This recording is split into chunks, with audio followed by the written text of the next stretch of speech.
Salut à tous, on se retrouve pour la partie numéro 2 sur les arches fatidiques, le lion, à savoir le dernier de la série. Alors, il y a deux types de vidéos fluff. Il y a les vidéos fluff qui vous apprennent des choses et il y a les vidéos fluff qui vous font vivre des choses. Et bien cette vidéo, elle va plutôt être dans vivre quelque chose. Je vous rappelle encore que si vous avez envie de voir la suite, parce qu'il y aura une troisième partie, et bien cette troisième partie est d'ores et déjà disponible sur Tipeee. Je vous mets le lien dans...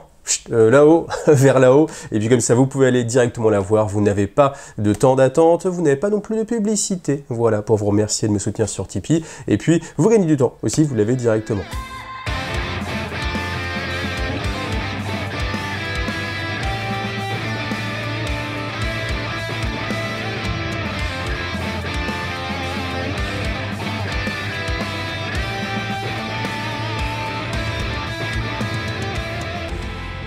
Alors vous avez eu la grosse révélation, Caliban a été ressuscité par Vachtor, mais juste avant, je vais revenir sur quelque chose qui me semble important et que je n'ai pas précisé en fait dans la première vidéo, c'est comment le lion perçoit l'Imperium. Ça c'est important, on l'a eu déjà sur Guilliman, d'ailleurs je vous ai fait aussi une vidéo qui explique un petit peu comment Guilliman retrouve l'Imperium et puis ce qu'il leur ressent, donc c'est pareil, vous avez le lien qui s'affiche. Et puis là, je vais vous lire tout simplement ce que le lion pense de l'Imperium. Borz remarqua la réticence persistante de son sire génétique à donner son titre à l'Imperium. C'est-à-dire que le lion, il a du mal aussi à dire Imperium. Pour lui, c'est l'empire de mon père, ce genre de choses. Mais le mot Imperium en lui-même, déjà, il y a un petit sous-entendu. Donc, il ne visait pas l'empereur, car nul père n'aurait pu souhaiter un fils plus loyal. Donc, pas de souci avec l'empereur.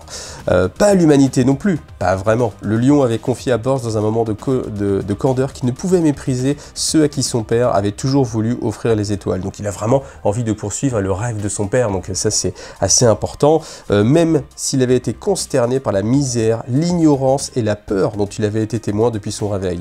Non, pensa Borz, c'était aux dignitaires et aux bureaucrates qu'El Johnson réservait son dégoût, la foule des adeptes et des prêtres pompeux et pusillanisme, un mépris que Borz partageait. Et voilà, et donc là, vous avez résumé la pensée de Lionel Johnson, donc l'Imperium tel qu'il est devenu depuis 10 000 ans, on est très très loin des valeurs que lui défendait, des valeurs de l'empereur, et c'est un dégoût, et ça c'est toujours assez sympathique d'avoir ce contraste en fait entre ce qu'est l'Imperium maintenant et puis nous en fait on est bercé dedans, donc c'est à dire que voilà la forme de l'Imperium, c'est un âge dur, etc.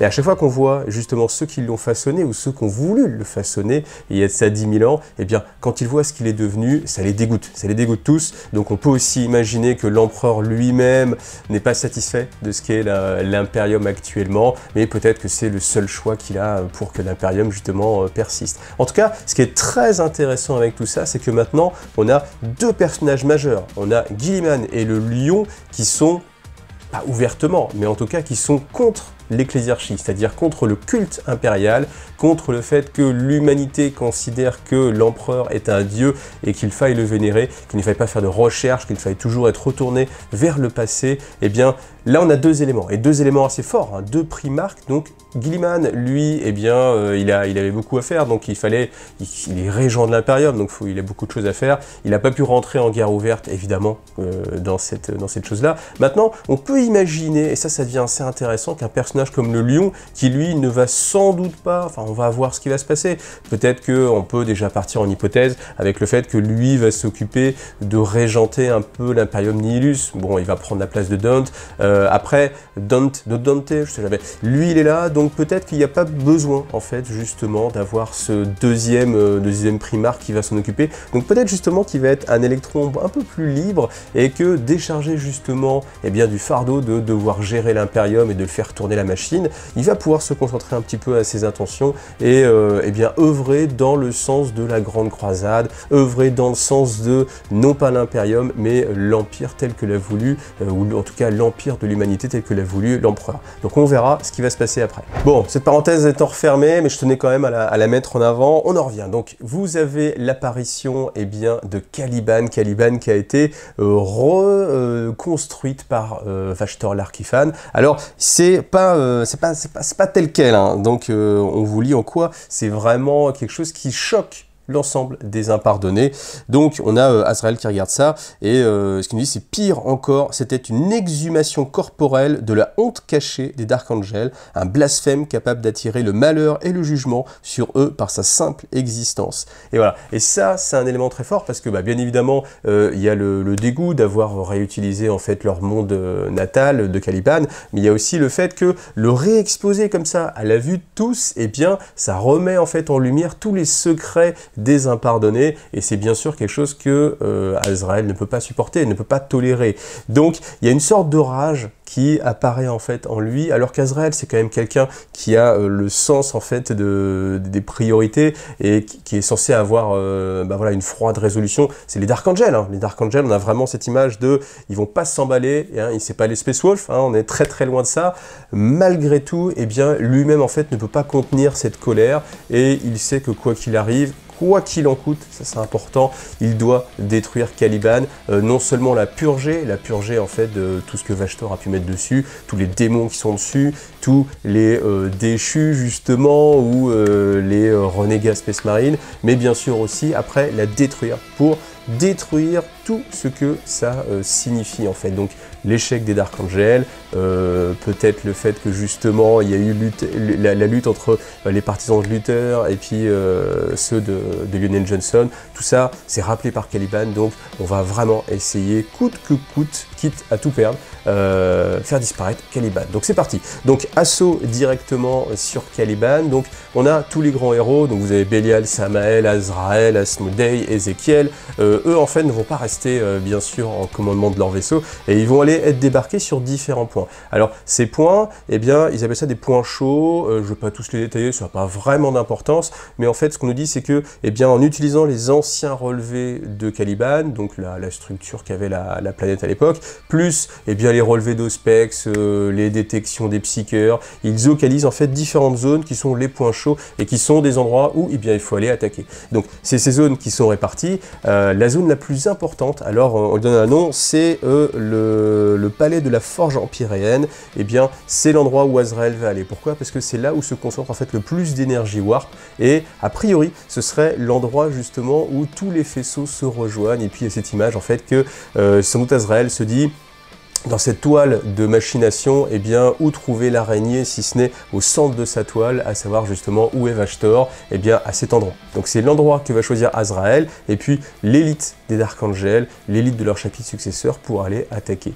Donc ce qui va se passer bien sûr, c'est que eh bien, au début les choses se passent plutôt bien, parce que on a la force des Dark Angels, des impardonnés, avec tous les chapitres successeurs, qui ont l'effet de surprise. Donc ils arrivent, ils ont battu la plupart des vaisseaux qui étaient en orbite, hein, dans la Funeste Flotte. Vous savez, la Funeste Flotte a été battue, donc voilà, on y va, on peut débarquer, et le but des Dark Angels, c'est vraiment de créer une zone de protection avec leurs vaisseaux en orbite, pour protéger justement les troupes au sol, et puis de cibler bien évidemment les points de résistance, pour permettre aux Dark Angels et aux impardonnés qui sont à la surface d'accomplir en fait le maximum de destruction possible. Ça, c'est le plan, évidemment. Donc il se doute, bien entendu, que Vashtor a un plan en réserve, un plan caché. Et bien ce plan, il va se révéler en fait avec l'apparition d'une nouvelle funeste flotte, et cette funeste flotte, elle est immense, colossale, et à l'intérieur vous avez des acteurs de choix, parce qu'on va trouver le Vengeful Spirit avec Abaddon. C'est le grand retour d'Abaddon. C'est vrai que depuis plusieurs tomes, il a été mis bien là au début, pendant les 4 tomes qui suivent, enfin les 3 tomes qui sont intercalés, on n'a plus trop entendu parler de lui, un tout petit peu, mais voilà, il était vraiment juste en toile de fond. Et là maintenant, il vient, il est là, il est présent, il est avec le Vengeful Spirit, il est avec la Black Legion, et il compte bien, eh bien éradiquer un maximum de Dark Angel. Accompagné de, bien sûr, Vashtor, avec, je vous le donne en mille, le retour du fameux vaisseau, hein, donc le Oracle Unleashed, hein, qui est le vaisseau avec l'IA, l'intelligence abominable, qui est rattaché en fait à Vashtor. Et en fait, où étaient cachés ces vaisseaux? Alors c'est assez intéressant, ils étaient cachés au sein de l'étoile. Alors l'étoile, eh bien, ce qu'a fait Vashtor, c'est qu'il a créé une sous-dimension de poche hein, voilà, et il a créé une petite faille à l'intérieur de l'étoile elle-même qui protégeait eh bien l'ensemble de la funeste flotte. Et bien sûr, c'était indétectable, donc les Dark Angels n'ont pas pu détecter cette funeste flotte, et c'est le moment que choisissent justement Abaddon et Vashtor pour attaquer. Alors pourquoi ce moment il est important? Eh bien évidemment parce que les Dark Angels, étant devant le fait accompli, qui se retrouvent devant Caliban, eh bien évidemment ça les choque, donc il y a un moment de stupeur, et c'est exactement le moment que vont choisir Abaddon et Vashtor pour apparaître, et puis aller attaquer, pour profiter justement du fait que les Dark Angels soient déstabilisés.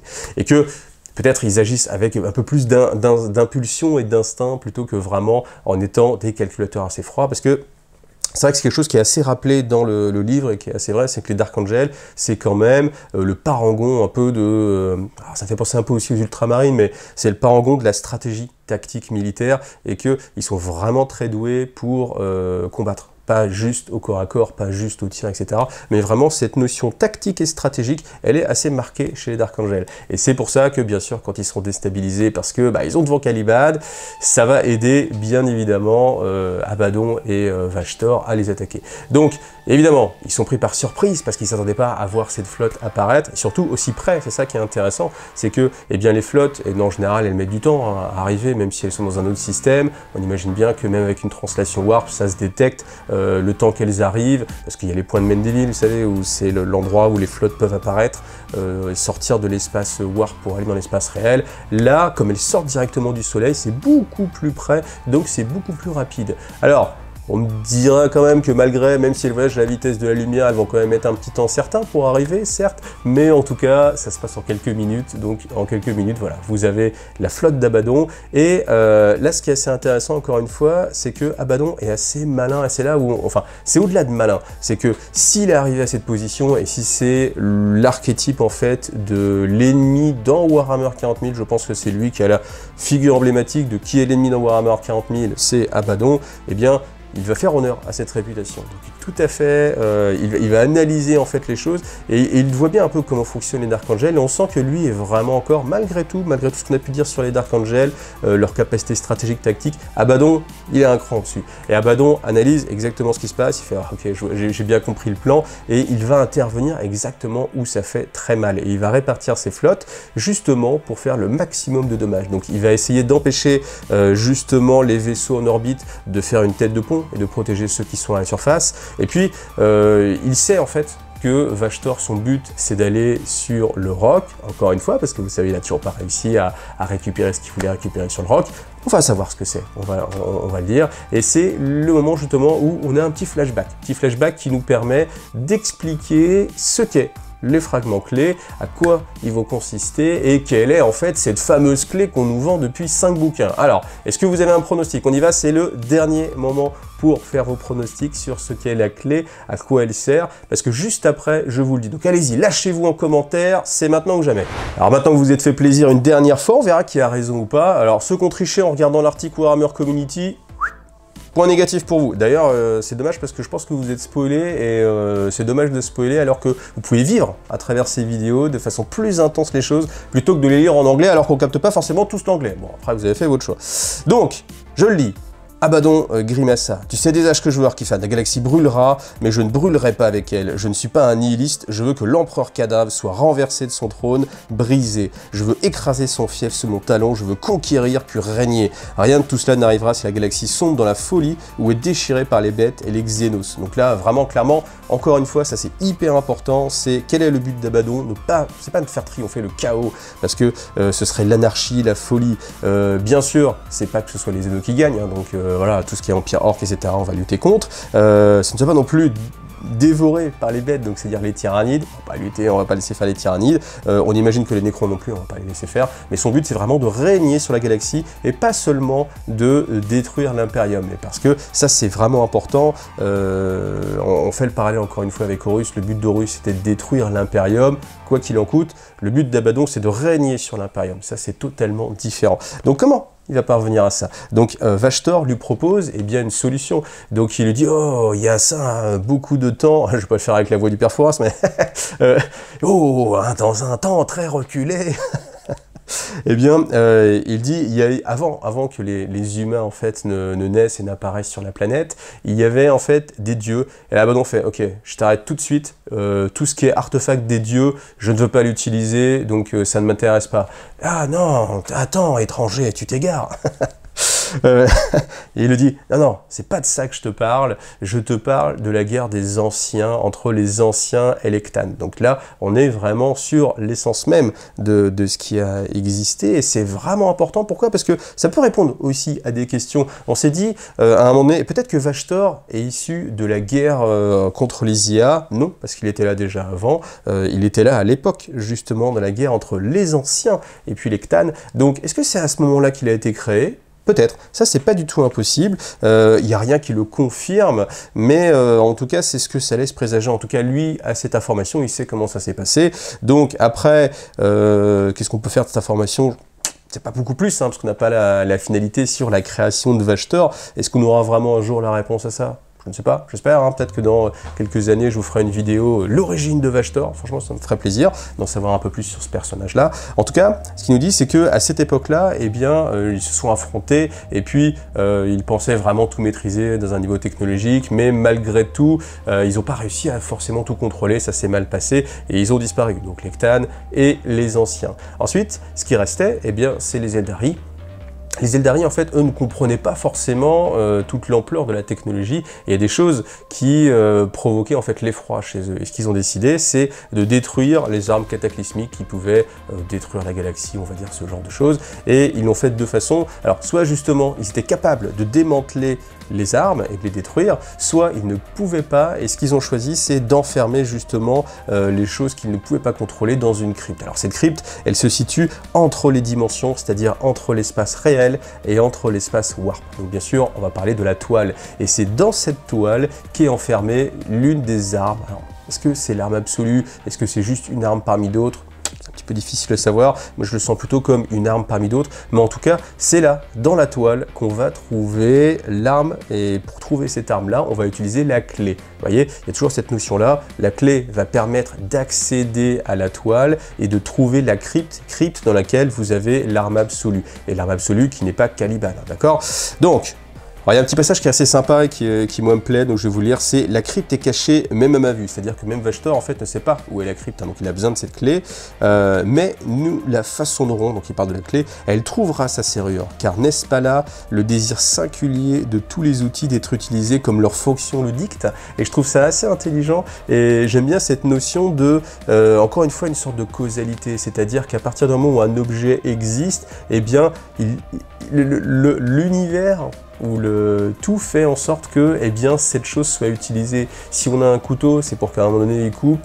Si on a une arme apocalyptique, c'est pour qu'à un moment donné elle soit apocalyptiquement utilisée. Et si on a une clé, c'est pour qu'elle ouvre une serrure. Et donc il se dit, à partir du moment où on va créer cette clé, donc la clé, je vais aussi vous dire ce que c'est, ça vient, et bien cette clé d'elle-même va trouver la serrure pour la crypte et nous donner accès justement à cet artefact. Alors après, comment ça va se passer? En fait, eh bien, dès que la clé sera formée, la clé va ranger la toile, et en rangeant la toile, en fait, elle va détruire eh bien, tous les opposants. Donc après, j'ai du mal à imaginer, me projeter sur comment ça va fonctionner, parce que, hormis les Eldari qui utilisent la toile, l'Imperium lui-même, je pense qu'il serait, alors peut-être je suis un peu naïf, je vois pas trop le lien, mais il est pas directement lié en fait à la toile. Alors peut-être qu'il y a des choses, hein, peut-être qu'il y a des choses, là je suis en train de penser à l'Astronomicon, tout ça, peut-être parce que le but de l'Astronomicon à la base, eh bien c'était de permettre d'utiliser quelque chose qui serait équivalent à la toile pour l'Imperium, pour justement ne pas utiliser le warp et ne pas favoriser le voyage warp et tous les problèmes que ça peut provoquer avec les démons qui y résident. Donc, est-ce qu'il y a un lien là-dessus? Honnêtement, je ne sais pas trop. Donc, dites-le moi en commentaire si vous avez plus d'informations. Alors maintenant, pour parler des éléments clés, justement, déjà je me dis, est-ce que peut-être la crypte, ce serait pas la bibliothèque interdite? C'est aussi une possibilité, peut-être qu'il n'a pas accès à la bibliothèque interdite, mais que le façonnement de la clé va permettre de lui donner accès à la bibliothèque interdite. Est-ce que c'est autre chose qui est enfermé et qui n'est même pas connu en fait des Eldari? C'est totalement possible. En tout cas, eh bien là on nous explique les 3 éléments. Alors les 3 éléments, il nous dit en fait que, eh bien pour emprisonner en fait les choses, la clé a été séparée en 3 parties. Où sont ces parties? Je vais vous le dire, ce sera plus clair. Donc l'un d'eux a pourri depuis longtemps et le cœur de l'affliction, ça c'est le nom d'un des éléments très importants, le cœur de l'affliction, s'est déchaîné. Un autre devint vide et désolé, tous ces geôliers morts et puis tombant en poussière, le Tushulcha s'échappa. Donc le Tushulcha, c'est bien sûr la machine qui permet de voyager dans le warp de façon claire, elle est sur le roc, ça on le sait, et le 3e monde à l'essence duquel l'Ouroboros était lié. Et là en fait il s'agit de Caliban. Donc là, quelque chose qui est un petit peu flou parce qu'on se dit, bah attends, Tushulcha c'est sur le roc, mais en fait l'Ouroboros c'est sur Caliban, et en fait il y a cette notion là qu'il y a 2 éléments clés qui sont intimement liés au Dark Angel. On a, je le répète, Tushulcha, la machine qui est sur le roc, donc ça c'est clair et net, c'est ce que cherche Vashtor. L'élément que cherchait justement Vashtor sur le roc, c'est la machine de Tushulcha. On s'en doutait un petit peu avec la présentation qu'il y avait eu dans la première vidéo. Et un autre élément, c'est sur Caliban elle-même. L'Ouroboros est constitué des éléments de Caliban. Donc le fait de réussir à resynthétiser Caliban, ça permet justement de réaccéder à l'Ouroboros. Donc on a le cœur de l'affliction, l'Ouroboros et la machine de Tushulcha qui elles-mêmes, une fois qu'elles auront fusionné toutes les 3 au sein de Caliban, il faut aussi qu'on ait ce nid en fait, hein, cet œuf de création, eh bien on va pouvoir créer la clé, ça va créer la clé, et cette clé va permettre, en fouillant à travers la toile, d'ouvrir la crypte, et la crypte va libérer l'arme. Alors voilà, on a déjà pas mal d'informations. Maintenant, je pense que le moment qui va plaire à Abaddon, et c'est ce qu'il dit lui-même, c'est justement le moment où la clé va être formée, parce que dès que la clé est formée, eh bien la destruction en fait de la toile va créer la perte des ennemis d'Abaddon.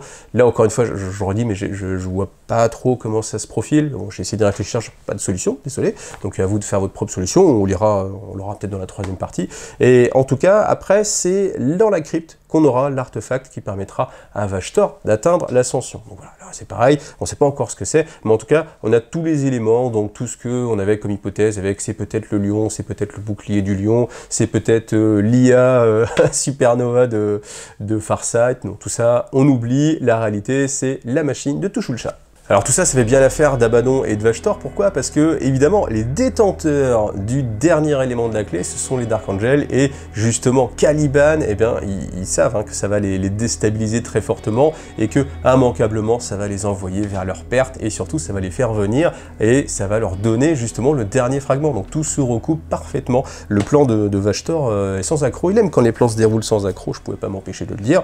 Donc ensuite, qu'est-ce qui se passe? Eh bien, on a l'assaut sur ce monde-là. Donc, on a Azrael hein, qui se dirige vers le centre en fait de cette zone, donc le cœur de la forge empyréenne, parce que c'est l'endroit où il y a le plus d'énergie warp. Et bien quand il arrive, il se rend compte en fait qu'il y a beaucoup de machinations, de machines, d'engrenages, etc. Et il en déduit que c'est l'endroit justement où tous les portails warp des funestes flottes envoyaient les éléments. Donc on a le cœur de la toile. Malheureusement, Vashtor n'est pas là, ils sont assez vite compte, et il voit que tout est plus ou moins désaffecté en fait, c'est-à-dire que les éléments ont déjà tous été envoyés, donc on sent qu'on arrive à un moment donné où on est proche de la fin de la création, donc sous-entendu, le seul élément qui reste à défendre c'est sur le roc, sans doute, donc c'est l'élément à défendre, on est sur la bataille finale, tout a été déjà fait. Ensuite, ce qu'il va s'apercevoir, c'est que tout autour de lui, en fait, il y a des runes de Khorne, et oui, on retrouve Khorne encore une fois. Khorne est vraiment au centre de tout l'arc narratif des arches fatidiques, et on a pas mal d'éléments de Khorne. Donc quand il arrive, eh bien malheureusement Vashtor n'est pas là, mais ce qu'il va trouver à la place, c'est Angron. Évidemment, vous vous en doutiez, bon, on était spoilé déjà parce qu'on avait déjà vu l'image avec Angron en train de se battre contre le lion, et c'est pour ça que je trouve ça vraiment dommage aussi des fois, vous savez, c'est pareil pour tout ce qui est spoil en général, on a envie de savoir un petit peu ce qui se passe des fois, mais faut essayer aussi de se ménager parce que là, il n'y a aucune surprise, c'est un petit peu dommage, ouais, je trouve ça vraiment un petit peu dommage, peut-être qu'on peut le cacher, parce que au final, honnêtement, bon après vous me direz, c'est super difficile de trouver ces bouquins là, donc on peut pas les acheter, etc. Certes, mais si on imagine que votre but c'est quand même de les acheter, vous avez réussi à le faire, c'est quand même l'idée de la boîte, hein, de vous vendre un bouquin, que vous soyez content de ce bouquin. Si on vous a déjà spoilé pas mal de choses avec les images, etc., c'est un petit peu dommage. Et puis au final, il y a des surprises que vous n'avez pas. Moi j'aime bien quand, une fois que j'ai payé mon bouquin, je l'ai ouvert, etc., tac, et là c'est là, à ce moment-là que je découvre les choses, ou quand je regarde un film, plutôt que, voilà, ne pas pouvoir faire autrement. Bon, maintenant, évidemment, là on est dans une situation très compliquée, où c'est très difficile d'avoir ces bouquins, donc j'espère que ces vidéos vous aident quand même à vivre les choses. C'est ce que j'essaie de faire, encore une fois, j'essaie de vous faire vivre ces éléments-là, pour que, ce soit un petit peu comme si vous les lisiez vous-même. Voilà. Bon, après, bien sûr, ça reste avec le prisme de mon interprétation, de ma propre sensibilité, mais voilà. Parenthèse fermée, on retourne sur En gros apparaît dans un nuage, encore une fois, de colère, de rage, de sang, et bien sûr, ça va être le massacre. Alors, je vous ai beaucoup parlé d'Angron. Il y a une vidéo aussi qui est dédiée à Angron. Comment ça va se passer? Moi, honnêtement, c'est le passage que je trouve le plus, enfin pas surprenant, mais où je me pose vraiment le plus de questions, parce qu'il est tellement inarrêtable, il est tellement fort que je vois vraiment pas comment ils font résister. Ce qui se passe, bien sûr, c'est ce qu'on imagine tous, c'est que Angron apparaît, il détruit, il y a no match pour lui, donc il est en train de battre tous les plus grands héros d'Archangel. Alors, dans les héros qui tombent, mais vraiment très facilement, on a Bélial. Et ouais, désolé Bélial, mais Bélial, il est tombé. On reste sur du Games Workshop, c'est-à-dire que, je crois même que je l'ai souligné, on va le lire, hein. Le coup fut terrible, un grand nombre de membres de la Deathwing et d'archivistes périrent, et Maître Bélial, écharpé par Brise-Échine, la hache d'Angron, respirait à peine. Il fut évacué lors du repli. Bon, ok. Donc on a tout le monde vaporisé, détruit en un impact, même en un seul, il en tue beaucoup, mais pas Bélial. Bon, ok, les grands héros ne meurent jamais, certes. Franchement, Bélial, il aurait pu mourir.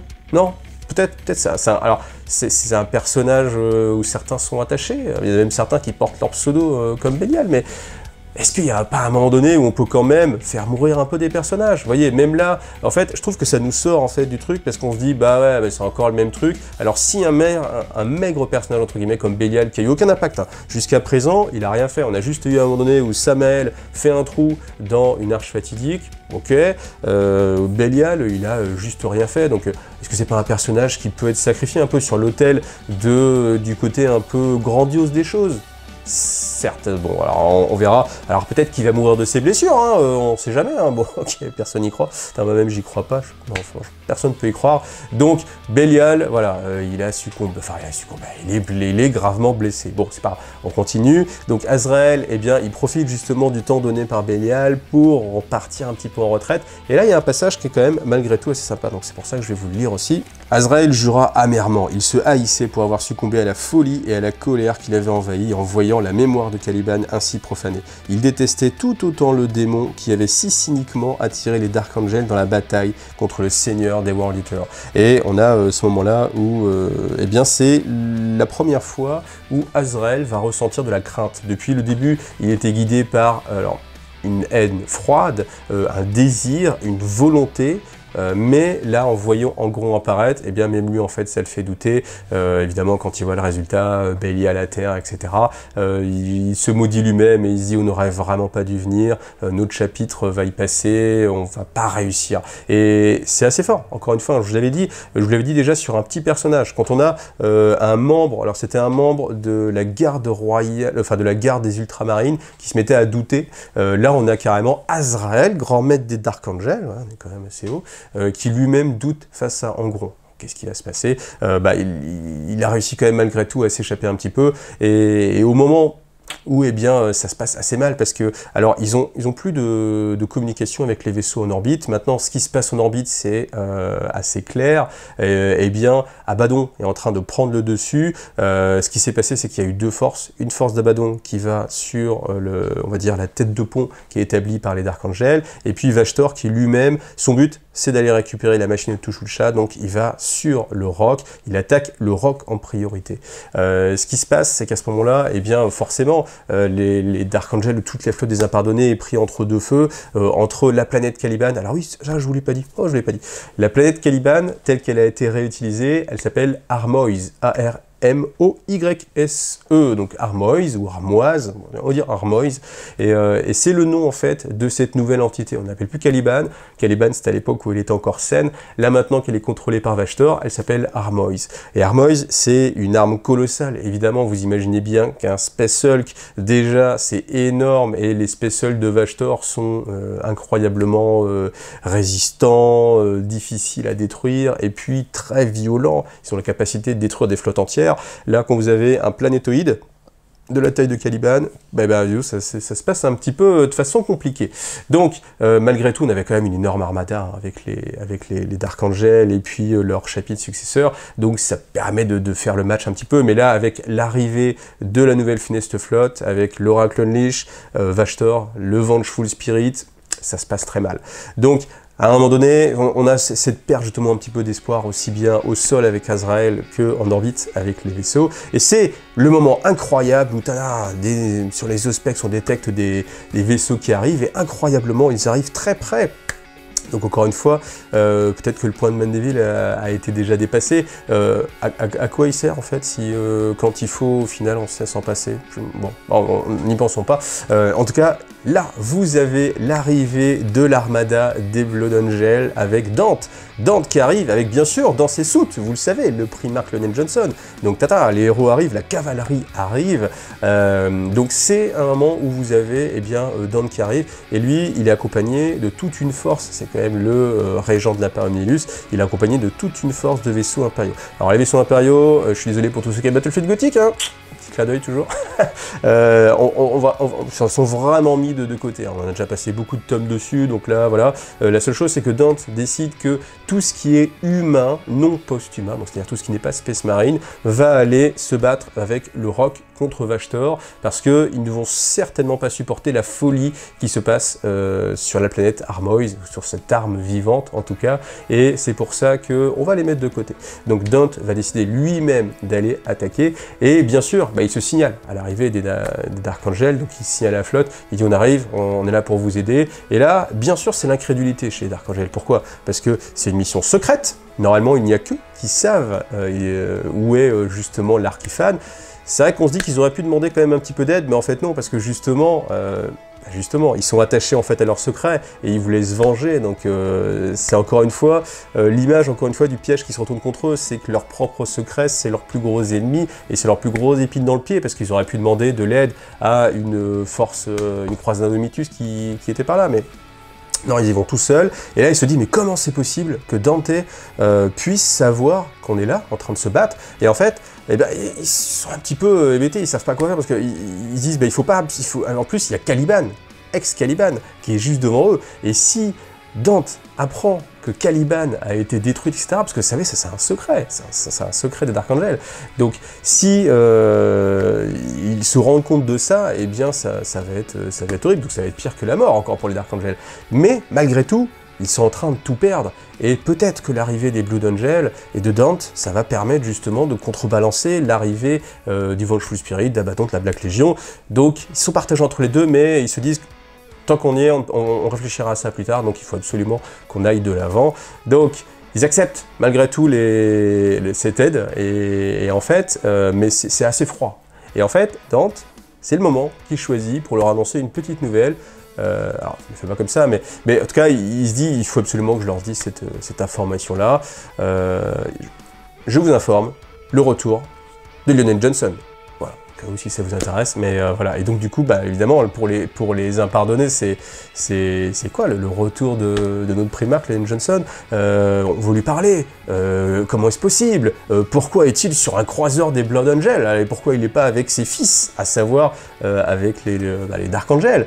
Malheureusement, Dante a dit, on n'a pas le temps pour expliquer tout ça, je n'ai pas de réponse à vous donner. Est-ce qu'on peut lui parler? Non, on ne peut pas lui parler. Pourquoi? Parce que lui-même, le lion a disparu, on ne sait pas où il est, ainsi que tous ceux qui l'accompagnaient, tous les Spaceman qui l'accompagnaient. Donc après, on sait que le lion il a cette capacité, en fait, peut-être que j'ai pas assez insisté dessus, mais en fait, le lion a cette capacité d'apparaître dans différentes zones à travers cette forêt. En fait, il voyage dans cette forêt psychique, spectrale, fantomatique, mais ça lui permet de se téléporter à des endroits. Voilà, donc ça c'est très fort, très bonne capacité. En termes de jeu aussi, je pense c'est très fort. Mais voilà, en fait, il a cette capacité-là. Et puis, il a emmené en fait directement tous les Apsus. Ah, on a oublié les déchus. Tous les Apsus, il les emmène avec lui. Donc on ne sait pas où il est, mais en tout cas, on sait qu'il va aller directement, je pense, sur Armois. On est persuadé. Donc, eh bien, les Dark Angels font contre peu d'informations bon cœur, on va dire, ils acceptent l'aide, et puis de toute façon, ils n'ont pas vraiment le choix, ils acceptent l'aide de Dante. Dante va aller attaquer lui aussi directement Armois. Et on revient justement à l'échelle de cette bataille, donc on a le combat entre... alors Azrael est plus vraiment dans le combat, Azrael il a pris un petit peu de recul, mais il voit en tout cas qu'Angron est en train de tout décimer. Malgré tout, il voit qu'il y a quand même une force des Appardonnés hein, qui résiste. Donc on a Samael qui fait du bon boulot, qui est en train d'encercler des World Eaters, on a d'autres forces, les forces mécanisées des Dark Angels qui sont aussi en train de faire un bon travail contre les chevaliers renégats. Je n'ai pas trop parlé parce que c'est pas très important, mais on a quand même voilà, quelque chose qui peut s'équilibrer, mais vraiment le centre est intenable à cause d'Angron. Et c'est à ce moment-là, alors que, encore une fois, il est dans le doute, qu'il voit en fait des flammes surgir du ciel et sur des flammes dorées, il voit toute l'armada des Blood Angels qui vient fondre sur Angron. Et là, il y a un passage qui est assez intéressant où on dit que Azrael, en fait, n'est pas un adepte de la foi impériale, mais malgré tout, il pense que peut-être un miracle est arrivé, voyez. Mais on a quand même, encore une fois, cette chose qui est assez importante et qui peut-être... Alors moi, c'est pas quelque chose que j'avais en exergue, mais c'est que Azrael n'est pas un défenseur de la foi impériale. Mais si on nous le met là, c'est peut-être justement, on place des petites billes et on vous dit, tiens, Azrael, hein, il est vraiment pas trop chaud pour le culte impérial. Ah bah ça tombe bien parce que le lion, lui, il est vraiment pas très chaud pour le culte impérial. Et bien peut-être que du coup, dans cette voie-là, ils vont pouvoir se retrouver et que peut-être plus tard, ça va amener à différentes choses. Mais en tout cas, on a l'arrivée inopinée justement de Dante, donc pas du Primarque encore, mais de Dante, et qui vient justement assaillir avec sa garde sanguinienne, tous les plus grands héros. Blood Angel aussi, on n'en parle pas de Méphiston, c'est dommage, parce que j'aurais bien aimé un combat entre Méphiston et Angron, je serais vraiment curieux de voir ça, mais pas du tout, pas du tout. On a toute la clique des Dark Angel, mais alors on a juste Dante, on n'a pas Méphiston, c'est dommage quand même. C'est dommage, parce que Méphiston, c'est aussi un personnage que j'aime beaucoup, c'est un personnage qui est charismatique et qui avait une puissance colossale, à mon avis, à un moment donné. Alors, c'est plus le cas, ça n'a pas été le cas dans le dernier codex, j'en ai déjà parlé, mais à une époque, je pense que vraiment Méphiston, c'était un des personnages les plus puissants de Warhammer 40 000. J'aurais vraiment aimé de voir ce qu'il valait contre justement Angron. C'est dommage. Tac, tant pis. Peut-être que justement, il voulait pas utiliser ça, mais vous voyez, des fois, vous dites, mais pourquoi il est pas là, lui? Enfin bon, peu importe. Chut, on repasse de côté. Donc, vous avez l'attaque de Dante, attaque combinée avec du Dread Redemptor, la garde sanguinienne, etc. Combat, alors le combat est pas très détaillé, on n'a pas beaucoup d'informations. Ce qu'on sait simplement, c'est qu'à un moment donné, Dante arrive avec sa hache, lâche, je sais pas comment ça s'appelle, lâche infernale ou un truc comme ça, pas infernale, mais bon, peu importe, contre la hache de Angron, je sais plus comment ça s'appelle, brisé Chine, voilà, tac. Et puis, grosse explosion, Dante est envoyé au sol, valdingué, il ne bouge plus. Angron, un petit peu secoué quand même, parce que grosse explosion, mais malgré tout, voilà, il va triompher, il s'approche de Dante. Donc là, Azrael eh bien, tente désespérément de tirer sur Angron, alors il est assez loin, on dit qu'il est à peu près à 500 mètres, malgré tout, bon voilà, il tire dessus, donc ça déstabilise un petit peu Angron, mais entre Dante et Angron apparaît une volute de fumée, peut-être Be'lakor, non pas Be'lakor, mais bien sûr vous l'avez deviné, Lionel Johnson. Lionel Johnson qui apparaît dans cette forêt, qui vient nimber en fait avec cette végétation un petit peu contre nature, qui vient nimber et Dante et Angron et s'interposer entre les deux. Et il n'est pas tout seul, il est accompagné de toute une force de Space Marine en armure noire. Azrael, du coup quand il voit ça, tout de suite, il sait au fond de lui, il n'y a aucun doute, il sait que le lion est de retour. Et ça, il ne le savait pas avant, parce qu'en fait, les communications entre les forces au sol et les forces en orbite étaient coupées, hein, à travers justement Armois qui mettait des parasites, etc. Donc, c'est le moment du retour. Et il sait, au fond de lui, que eh bien, l'espoir peut renaître, parce que c'est le lion, il arrive pour sauver ses fils au pire moment. Mais malgré tout, il y a quand même une ombre. Cette ombre, c'est son échec.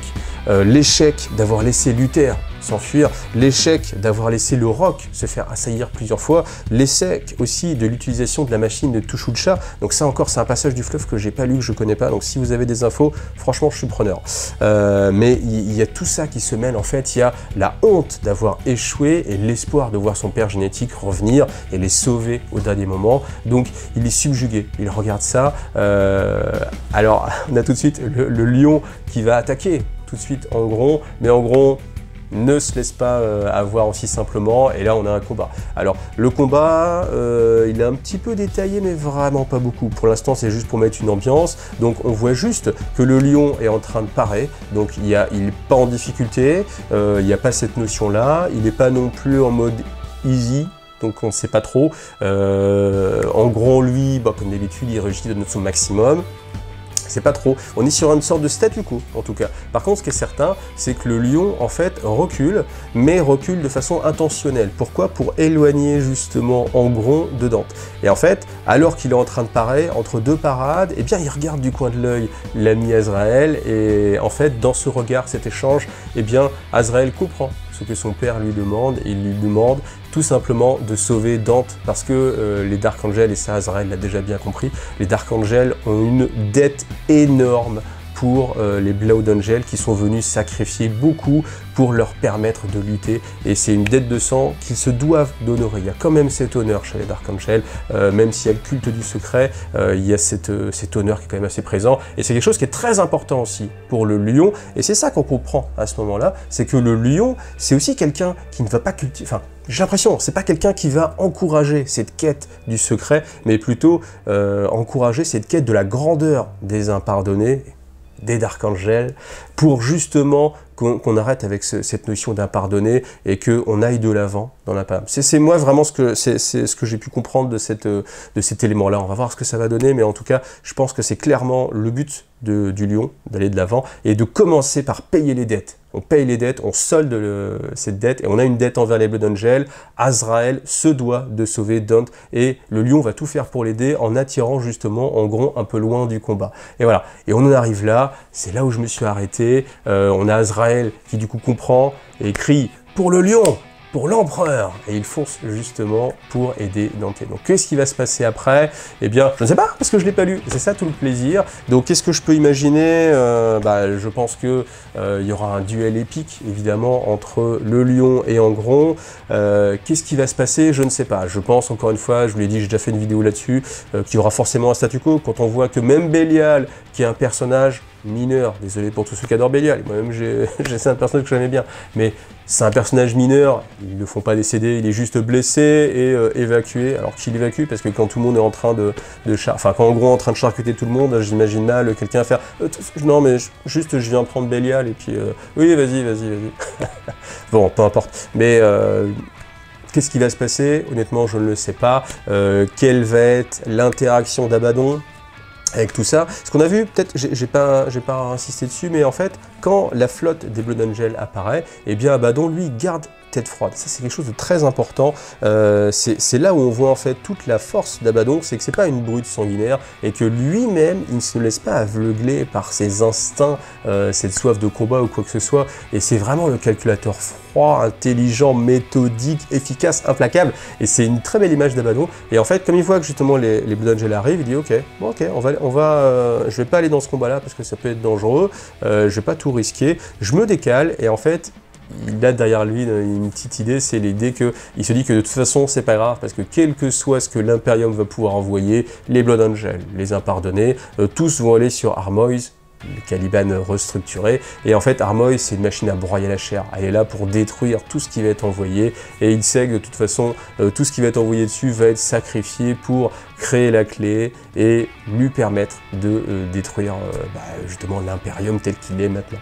Donc voilà, ça on va le découvrir dans la troisième partie. Je vous avoue que je suis vraiment encore une fois très impatient, vous vous en doutez, j'imagine tout comme vous de connaître la suite.